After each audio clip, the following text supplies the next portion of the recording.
Hi guys, welcome back to my YouTube blog. ಎಲ್ಲರೂ ಎಲ್ರು ಚೆನ್ನಾಗಿದ್ರ ಅಂತ ಅನ್ಕೊಂತೀನಿ. ಇವತ್ತು ಡೈಲಿ ಬ್ಲಾಗ್ ಮಾಡ್ತಾ ಇದೀನಿ. ಯಾರೆಲ್ಲ ನನ್ನ ಚಾನಲ್ ನ ಹೊಸದಾಗಿ ನೋಡ್ತಾ ಇದೀರೋ ದಯವಿಟ್ಟು ಸಬ್ಸ್ಕ್ರೈಬ್ ಮಾಡ್ಕೊಂಡು ವಿಡಿಯೋ ಎಂಡ್ವರೆಗೂ ನೋಡಿ. ವಿಡಿಯೋ ಇಷ್ಟ ಆದ್ರೆ ಪ್ಲೀಸ್ ಒಂದು ಲೈಕ್ ಮಾಡಿ ಮತ್ತೆ ಸಬ್ಸ್ಕ್ರೈಬ್ ಆಗಿ. ಇವತ್ತು ಏನಿಲ್ಲ, ಡೈಲಿ ಬ್ಲಾಗ್ಸ್ ಜೊತೆ ಇನ್ನೇನು ಕುಕಿಂಗ್ ಬ್ಲಾಗೆ ಮಾಡ್ತಾ ಇದ್ದೀನಿ. ಇವತ್ತು ಮೊಳಕೆ ಕಟ್ಟಿದ ಸಾಂಬಾರು ಮತ್ತೆ ಮುದ್ದೆ ರೈಸ್ ಮಾಡ್ಕೊತಾ ಇದೀನಿ ಅಷ್ಟೇ.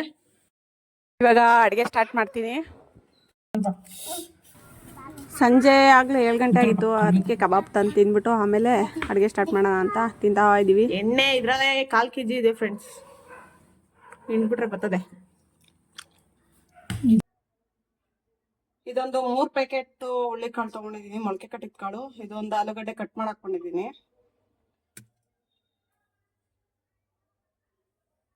ಇದು ರುಬ್ಬೋದಕ್ಕೆ ಟೊಮೊಟೊ 1-2 ಕಟ್ ಮಾಡ್ಕೊಂಡಿದ್ದೀನಿ. ಈರುಳ್ಳಿ ಒಂದು 10 ಇಲ್ಕಷ್ಟು ಬೆಳ್ಳುಳ್ಳಿ ತಗೊಂಡಿದ್ದೀನಿ.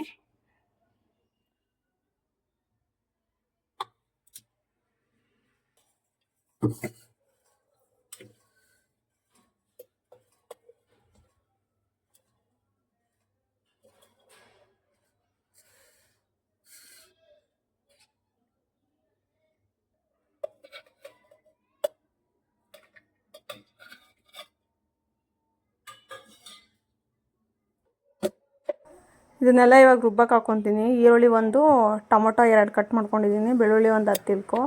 ಇದ್ರ ಜೊತೆಗೆ 2 ಸ್ಪೂನ್ ಆಗೋಷ್ಟು ಧನಿಯಾ ಪುಡಿ ಹಾಕ್ಕೊತೀನಿ, 1 ಸ್ಪೂನ್ ಆಗೋಷ್ಟು ಖಾರದ ಪುಡಿ ಹಾಕ್ಕೊತಾ ಇದ್ದೀನಿ.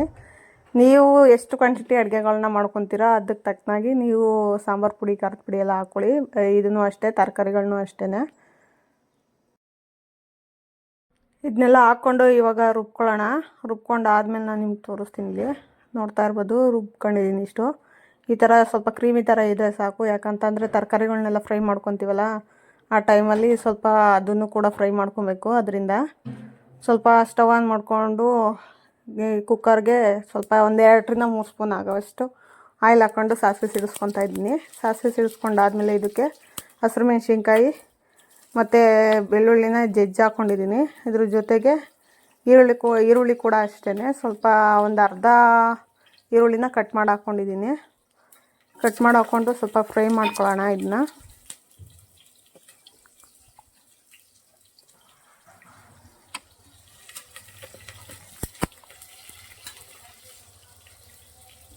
ಇದು ನೀಟಾಗಿ ಸ್ವಲ್ಪ ಫ್ರೈ ಆಗಲಿ. ಫ್ರೈ ಆದಾದಮೇಲೆ ಇದ್ರ ಜೊತೆಗೆ ಕಾಳು ಮತ್ತು ಆಲೂಗಡ್ಡೆ ಇತ್ತಲ್ಲ ಅದನ್ನು ಸ್ವಲ್ಪ ಹಾಕ್ಕೊಂಡು ಫ್ರೈ ಮಾಡ್ಕೊಳೋಣ. ಆಲೂಗಡ್ಡೆ ಸಿಪ್ಪೆ ತೆಗೆದು ಹಾಕ್ಕೊಂಡಿದ್ದೀನಿ, ಸ್ವಲ್ಪ ವಾಯ್ ಆಗೋದಿಲ್ಲ ಅಂತ ಅಂತಾರೆ. ಅದರಿಂದ ನಾನು ಲಾಸ್ಟ್ ವೀಡಿಯೋದಲ್ಲಿ ಒಂದರಲ್ಲಿ ಹೇಳಿದ್ದೀನಿ. ಬಟ್ ಹೊಸಬ್ರು ನೋಡ್ತಾ ಇರ್ತಾರಲ್ವ, ಅದರಿಂದ ಅವ್ರಿಗೂ ಗೊತ್ತಾಗಲಿ ಅನ್ನೋದಕ್ಕೋಸ್ಕರ ಅಷ್ಟೇ.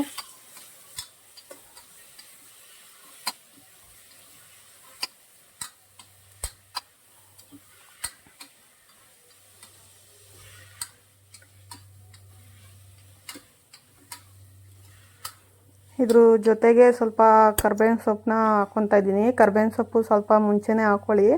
ಹಸಿದಾದರೆ ಮುಂಚೆನೇ ಹಾಕ್ಕೊಳ್ಳಿ, ಒಣಗಿರೋದಾದರೆ ಸ್ವಲ್ಪ ಈ ಥರ ಕಾಳುಗಳ ಜೊತೆ ಹಾಕ್ಕೊಳ್ಳಿ. ಇದ್ರ ಜೊತೆಗೆ ನಾನು ಒಂದು 1/4 ಟೀ ಸ್ಪೂನ್ ಆಗೋಷ್ಟು ಅಡುಗೆ ಅರಿಶಿನ ಹಾಕ್ಕೊಂಡು ಫ್ರೈ ಮಾಡ್ಕೊತೀನಿ.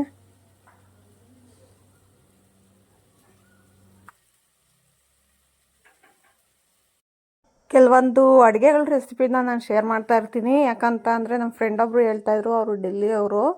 ಅವರು ನಮ್ಮ ಕಡೆ ಕೆಲವೊಂದು ರೆಸಿಪಿಗಳನ್ನ ಟ್ರೈ ಮಾಡ್ತಾರಂತೆ. ಅವ್ರು ನನ್ನ ವೀಡಿಯೋಸ್ ನೋಡ್ತಾ ಇರ್ತಾರೆ. ಅದರಿಂದ ಅವರು ಒಂದು ಸಜೆಷನ್ ಕೊಟ್ಟರು, ಈ ಥರ ಫುಡ್ದೆಲ್ಲ ಹಾಕು ನೀವು ಅಡುಗೆ ಮಾಡೋದೆಲ್ಲನ, ಅದು ನಮ್ಮ ಸೈಡವ್ರು ನೋಡ್ತಾ ಇರ್ತಾರೆ, ಅದು ಆ ಥರದ್ದೆಲ್ಲ ಟ್ರೈ ಮಾಡ್ತಾರೆ ಅಡುಗೆಗಳನ್ನ ಅಂತ ಹೇಳಿದ್ರು. ಕೆಲವೊಬ್ಬರು ನಮ್ಮ ಸೈಡವರು ಅಂತ ಅಂದ್ಕೊತೀರಾ, ಏನು ಯಾವಾಗಲೂ ಇವಳು ಬರೀ ರೆಸಿಪಿಗಳನ್ನ ಶೇರ್ ಮಾಡ್ತಾ ಇರ್ತಾಳೆ ಜಾಸ್ತಿ ಅಂತನ. ಈ ಉದ್ದೇಶದಿಂದನೇ ನಾನು ಈ ಥರ ಅಡುಗೆಗಳನ್ನೆಲ್ಲ ಮಾಡೋದಾಗ್ತಾ ಇರ್ತೀನಿ. ಇದು ಸ್ವಲ್ಪ ಫ್ರೈ ಆಗ್ತಾ ಇರಲಿ. ಫ್ರೈ ಆದಾದಮೇಲೆ ಇದ್ರ ಜೊತೆಗೆ ಸ್ವಲ್ಪ ಒಂದು ಅರ್ಧ ಟೊಮೊಟೊ ಅಷ್ಟು ಕಟ್ ಮಾಡಿ ಹಾಕ್ಕೊತಿದ್ದೀನಿ. ಇದನ್ನು ಚಿಕ್ಕದಾಗಿ ಕಟ್ ಮಾಡಿ ಹಾಕ್ಕೊತಾ ಇದ್ದೀನಿ. ಈ ಥರ ಕಟ್ ಮಾಡಿ ಹಾಕ್ಕೊಂಡ್ರೆ ಟೊಮೊಟೊ ಅದು ಸ್ವಲ್ಪ ಸಿಗ್ತಾಯಿದ್ರೆ ಚೆನ್ನಾಗಿರುತ್ತೆ ಸಾಂಬಾರಲ್ಲಿ.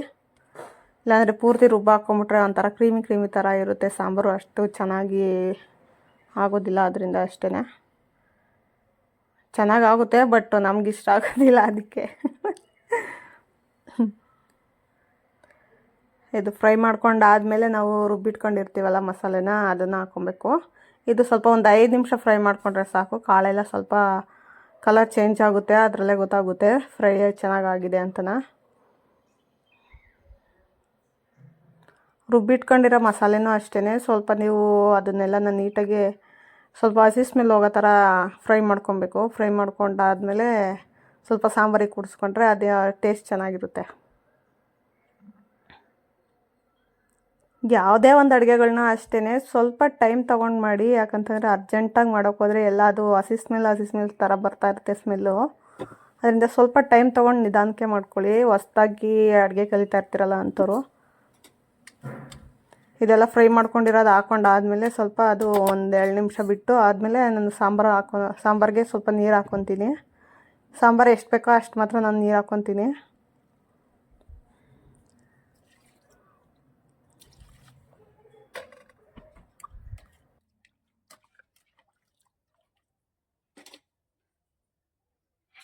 ಇದು ಕುದೀತಾ ಇರಲಿ, ಸ್ವಲ್ಪ ಬೇಳೆ ತೊಳೆದು ಹಾಕೊಳ್ಳೋಣ. ಬೇಳೆ ಆಪ್ಷನಲ್ಲು, ನಿಮಗೆ ಇಷ್ಟ ಇದ್ದರೆ ಹಾಕೊಳ್ಳಿ, ಇಲ್ಲ ಅಂತಂದರೆ ಸ್ಕಿಪ್ ಮಾಡ್ಬೋದು.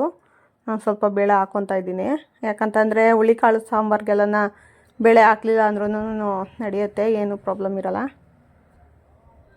ನಮಗೆ ಬೇಳೆ ಬೇಳೆ ಅಂದರೆ ಜಾಸ್ತಿ ಇಷ್ಟ, ಅದಕ್ಕೆ ಹಾಕ್ಕೊತಾ ಇದ್ದೀನಿ. ಇದನ್ನೆಲ್ಲ ಸ್ವಲ್ಪ ಕೈ ಆಡಿಸ್ಕೊಂಡು ಕುದಿಯೋದಕ್ಕೆ ಬಿಡಬೇಕು. ಅದು ಎಲ್ಲ ನೀಟಾಗಿ ಕುದ್ದಾದಮೇಲೆ ಒಂದು ಸ್ವಲ್ಪ ಟೇಸ್ಟ್ ಎಲ್ಲ ನೋಡಿಬಿಟ್ಟು ಕರೆಕ್ಟಾಗಿ ಉಪ್ಪು ಖಾರ ಎಲ್ಲ ಕರೆಕ್ಟಾಗಿದೆಯಾ, ಮಸಾಲೆ ಎಲ್ಲ ಕರೆಕ್ಟಾಗಿ ಹಾಕಿದ್ದೀವ ಅಂತ ನೋಡಿಬಿಟ್ಟು ಲಿಡ್ ಕ್ಲೋಸ್ ಮಾಡಿ 1-2 ವಿಷಲ್ ಬರೆಸ್ಕೊಂಡ್ರೆ ಸಾಕು, ಸಾಂಬಾರು ರೆಡಿಯಾಗಿರುತ್ತೆ. ಅದಾದಮೇಲೆ ಸ್ವಲ್ಪ ಸಾಂಬಾರು ನೀವು ರೆಡಿ ಆದಾದಮೇಲೆ ಕುಕ್ಕರ್ ವಿಷಲ್ ಹೋದ್ಮೇಲೆ ಸ್ವಲ್ಪ ಸಾಂಬಾರು ಟೇಸ್ಟ್ ನೋಡಿ, ಸಾಂಬಾರು ಕರೆಕ್ಟಾಗಿ ಆಗಿತ್ತು ಅಂತಂದರೆ ಕರೆಕ್ಟಾಗಿ ಆಗಿರುತ್ತೆ, ಇಲ್ಲ ಅಂತ ಅಂದರೆ ಒಂದು ಸ್ವಲ್ಪ ಉಪ್ಪು ಖಾರ ಹೆಚ್ಚು ಕಮ್ಮಿ ಆಗಿರುತ್ತೆ, ಅದು ನೋಡಿಬಿಟ್ಟು ಹಾಕ್ಕೊಳ್ಳಿ. ಅವಾಗ ಹಾಕ್ಕೊಂಡು 1-2 ನಿಮಿಷ ಕುದಿಸ್ಕೊಂಡ್ರೆ ಸಾಕು, ಸಾಂಬಾರು ರೆಡಿ ಆಗಿಬಿಡುತ್ತೆ.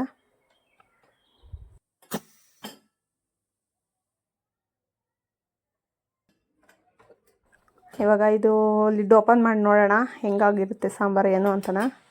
ಸ್ವಲ್ಪ ವಿಷಲೆಲ್ಲ ಕಡಿಮೆ ಆದಮೇಲೆ ಪೂರ್ತಿ ಅದು ಹೋದ್ಮೇಲೆ ಮಾತ್ರ ನೀವು ಅದು ಕುಕ್ಕರ್ ಓಪನ್ ಮಾಡಿ, ಇಲ್ಲ ಅಂತಂದರೆ ಡಮ್ ಅಂತ ಮುಖಕ್ಕೆಲ್ಲ ಬಳಸ್ಕೊಂಡ್ಬಿಡ್ತೀರ ಹಂಗೆ. ಸಾಂಬಾರು ಕುದೀತಾ ಇದೆ, ಸ್ಟವ್ ಆಫ್ ಮಾಡಿದ್ರೂ ಕುದೀತಾ ಇದೆ ಅಂತಂದರೆ ಅದು ಎಷ್ಟು ಬಿಸಿ ಇರುತ್ತಲ್ವ. ಸ್ವಲ್ಪ ಟೇಸ್ಟ್ ಎಲ್ಲ ನೋಡಿಬಿಟ್ಟು ಆಮೇಲೆ ಊಟಕ್ಕೆ ಬಡಿಸಿ, ಇಲ್ಲ ಅಂತಂದರೆ ಹಿಂಗೆ ಸಾಂಬಾರು ಮಾಡೋದು ಅಂತ ಅಂತಾರೆ. ಅದರಿಂದ ಒಂದು ಸಲ ಟೇಸ್ಟ್ ನೋಡಿಬಿಟ್ಟು 1-2 ನಿಮಿಷ ಕುದಿಸ್ಬಿಟ್ಟು ಆಮೇಲೆ ಸಾಂಬಾರು ಬಡಿಸಿ ಊಟಕ್ಕೆ. ಕರೆಕ್ಟಾಗಿ ರೆಡಿಯಾಗಿದೆ, ಜಾಸ್ತಿ ನೀರು ಆಗಿಲ್ಲ ಕಡಿಮೆನೂ ಆಗಿಲ್ಲ. ಈ ಥರ ಇದ್ದರೆ ಮುದ್ದೆಗೆಲ್ಲ ಚೆನ್ನಾಗಿರುತ್ತೆ. ಇವಾಗ ಮುದ್ದೆ ಊಟ ಮಾಡಿ ನಿದ್ದೆ ಮಾಡೋದೇ ಕೆಲಸ. ಮುದ್ದೆ ಊಟ ಮಾಡಿದ್ರೆ ನಿದ್ದೆ ಬರುತ್ತೆ. ಇದ್ರ ಜೊತೆಗೆ ನಾನು ಒಂದು ಸ್ವಲ್ಪ ಉಪ್ಪಿನಕಾಯಿನೂ ಹಾಕ್ಕೊತೀನಿ, ನಾನೇ ಮನೇಲಿ ಹಾಕ್ಕೊಂಡಿದ್ನಲ್ಲ. ನೀವು ಯಾರಾದರೂ ಉಪ್ಪಿನಕಾಯಿ ರೆಸಿಪಿ ನೋಡಿಲ್ಲ ಅಂತ ಅಂದರೆ ಒಂದು ಸಲ ನೋಡ್ಕೊಂಬಂದು, ನಿಜವಾಗ್ಲೂ ತುಂಬ ಟೇಸ್ಟಿಯಾಗಿ ಚೆನ್ನಾಗಿ ಮಾಡಿದ್ದೀನಿ. ಅದೇ ಥರ ಮಾಡ್ಕೊಳ್ಳಿ. ಆಲ್ರೆಡಿ ನಮ್ಮ ಮನೇಲಿ ಒಂದು ಅರ್ಧ ಭಾಗ ಖಾಲಿ ಆಗಿಬಿಟ್ಟಿದೆ, ಇನ್ನೊಂದು ಸ್ವಲ್ಪ ಇದೆ ಅಷ್ಟೇ. ಏನು ನೀನೇ ಎಲ್ಲ ಇಕ್ಕಿದ್ಯಾ? ಏನು ಏನ್ ಕೊಡೋದು? ಏನ್ ಬೇಕು ನಿಂಗೆ? ಕೀನಾ? ಏನ್ ಕೀ? ಅದೇ ಏನ್ ಕೀ ಬೇಕು? ಲಾಕ್ ಹಾಕಕ್ಕೆ. ಏನ್ ಲಾಕ್ ಮಾಡ್ತೀಯಾ? ಚಿಚ್ಚು ಚಿಚ್ಚು ಅಂತ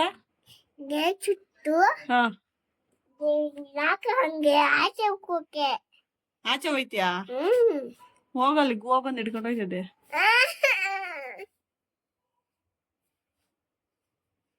ನಮ್ಮ ಮನೆಯವ್ರು ಯಾವಾಗ್ಲೂ ಹಣೆಗೆ ಇಟ್ಕೊಳದ್ ಕಾಣಿಸಲ್ಲ ಅಂತಿದ್ರು, ಇವಾಗ ಲೈಟ್ ತಾಂಡಾದ್ಮೇಲೆ ಕಾಣಿಸ್ತಾ ಇದೆ ಹಣೆ ಬೊಟ್ಟು. ಲೈಟ್ ತಂದಿದ್ದು ಒಳ್ಳೇದ. ಇಲ್ಲಿಗೆ ವ್ಲಾಗ್ನ ಎಂಡ್ ಮಾಡ್ತಿದ್ದೆ ಗೈಸ್. ನಮ್ಮ ಮನೆಯವರು ಸ್ವಲ್ಪ ಮೊಬೈಲಲ್ಲಿ ನ್ಯೂಸ್ ನೋಡ್ತಾ ಇದ್ದಾರೆ, ಅದರಿಂದ ವಾಯ್ಸ್ ಮ್ಯೂಟ್ ಮಾಡಿಬಿಟ್ಟು ವಾಯ್ಸ್ ಓವರ್ ಕೊಡ್ತಾ ಇದ್ದೀನಿ. ವ್ಲಾಗ್ನ ಎಂಡ್ ಮಾಡೋಣ. ಯಾರೆಲ್ಲ ನನ್ನ ಚಾನಲ್ನ ಹೊಸದಾಗಿ ನೋಡ್ತಾ ಇದ್ದೀರಾ ಪ್ಲೀಸ್ ಸಬ್ಸ್ಕ್ರೈಬ್ ಮಾಡ್ಕೊಳ್ಳಿ. ಸಬ್ಸ್ಕ್ರೈಬರ್ಸ್ ಬರ್ತಾ ಇಲ್ಲ, ವ್ಯೂಸ್ ಅಂತೂ ತುಂಬ ಚೆನ್ನಾಗಿ ಓಡ್ತಾ ಇದೆ. ಮತ್ತು ರಿಂಗ್ ಲೈಟ್ ತಂದು ಸ್ವಲ್ಪ ವ್ಯೂಸ್ ಓಡಿಲ್ಲ, ಅದೊಂದು ದಯವಿಟ್ಟು ವಿಡಿಯೋ ನೋಡಿ. ಫ್ರೀ ಇದ್ದರೆ ವಿಡಿಯೋ ನೋಡ್ಕೊಂಬನ್ನಿ. ವ್ಲಾಗ್ನ ಎಂಡ್ ಮಾಡೋಣ. ಟೇಕ್ ಕೇರ್, ಆಲ್ ಬಾಯ್.